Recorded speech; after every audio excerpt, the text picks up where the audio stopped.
Good afternoon and welcome to Module 1. This week we are starting to look at our research essays, specifically trying to pick a topic. I mentioned this in my introductory video. We work on this essay throughout the term incrementally. So this week, as I stated, we are looking for a topic. So I want to take a step back and kind of tie some things together and look down on this from 20,000 feet. So when we communicate, there's three components, and you can see this in the course notes. There's logos, pathos, and ethos. So logos is logic, it's reason. This is what, if you're in an argument with someone, this is the kind of the empirical research you may use to support your opinion or your perspective. Pathos is different. Pathos is more of the emotional response. In the getting warmed up exercise, I asked you to pick a commercial that really kind of caught your attention, and why. Commercials are interesting vehicles because they do specifically try to address or elicit an emotional response. They want you excited about something, a product, a service, and these days, you can't turn on the TV without seeing a political ad. We have a big election in about a week and a half. And even those political ads really try and hit emotional nerves. In a research essay, we prefer not to do that.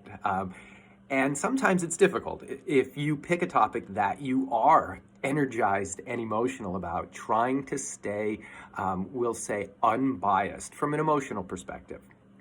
So that's pathos. Ethos is making sure you understand your audience. To whom am I giving a lecture? Who's going to read my paper? The advertising is a perfect example because you could see that ads are targeted to specific people or specific groups, cohorts. And that could be any number of different demographics. Any parents here, you probably watch a lot of Nickelodeon. If you have young kids, notice those commercials. They're all aimed at children, whether it's like cereal or toys or video games. But then juxtapose that with watching like a financial program or the Golf Channel, where you'll see ads for investment services or buying gold or signing up for Medicaid or Viagra.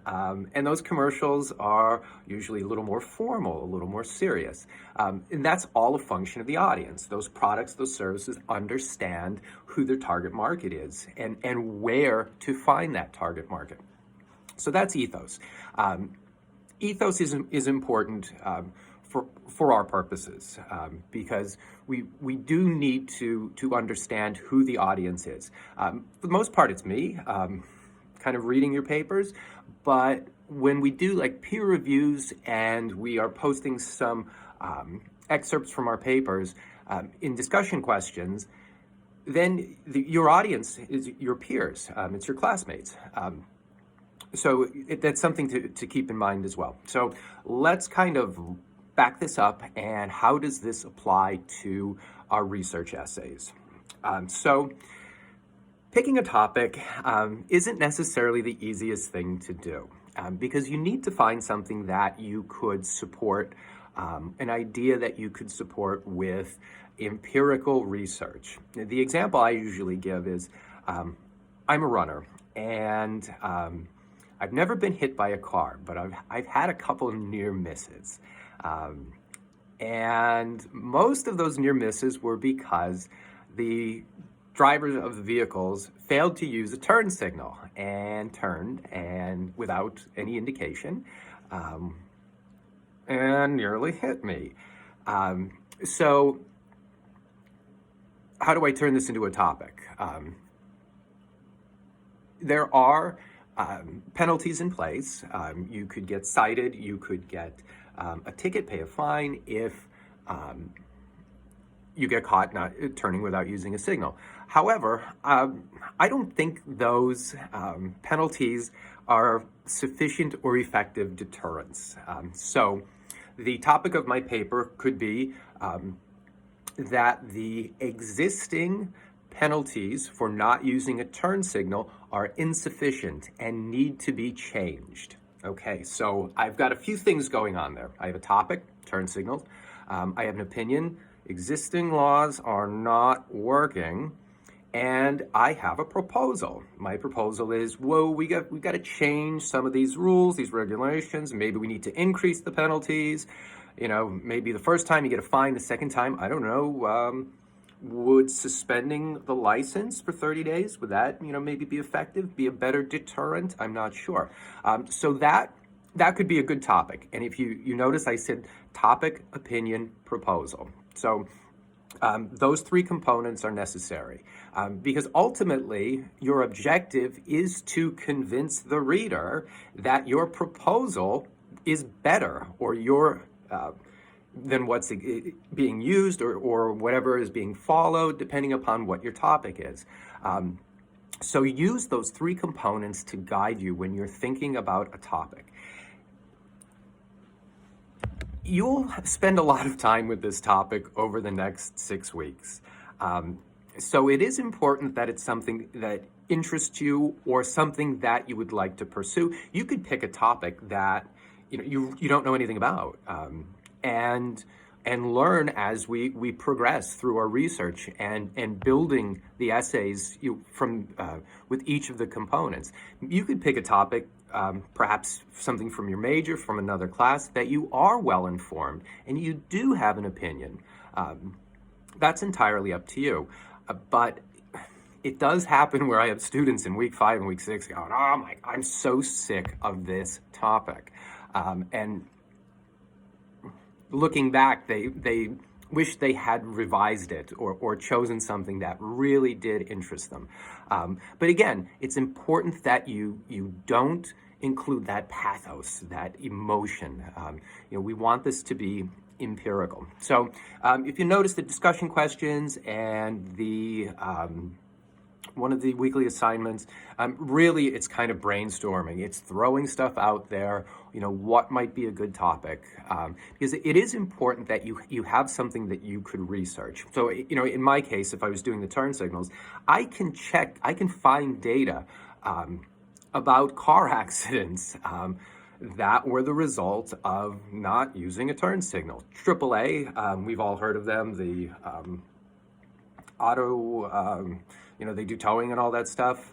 They keep a lot of good statistics on accidents by state. The National Transportation Standards Bureau, also, they keep a ton of data. So I could support my opinion and my proposal by using that data. And again, this is not, you don't have to have 15 or 20 sources. But as we progress and we start to add to our essays, it's critical that you can find sources of research that will support your opinion. So that's where we're at this week. Please go through the course notes. There's a lot of good details in there. And if you notice, there's like 90 slides. I promise not every week is like that. There's a lot of material kind of this week, but generally there are far fewer slides. In the immediate interim, if you have any questions, if you have any concerns, please email me directly, be specific, and I'll address them.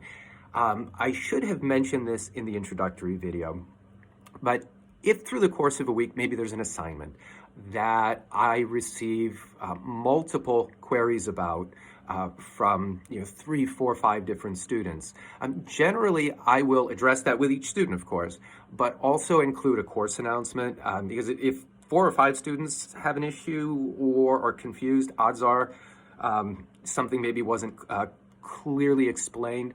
And other students probably have a similar concern. So then I'll address it with the class. So make sure, every day or two, check and see if there's a course announcement.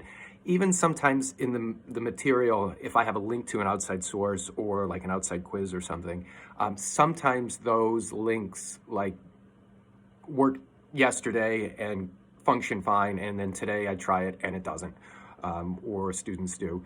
And that, randomly happens. I wish I could predict that. I can't. So a lot of times I just remove those because there's just not sufficient time to replace them. So a lot of the course announcements end up actually being less work for you. So, I don't use that as your inspiration to, remember to check them every couple of days.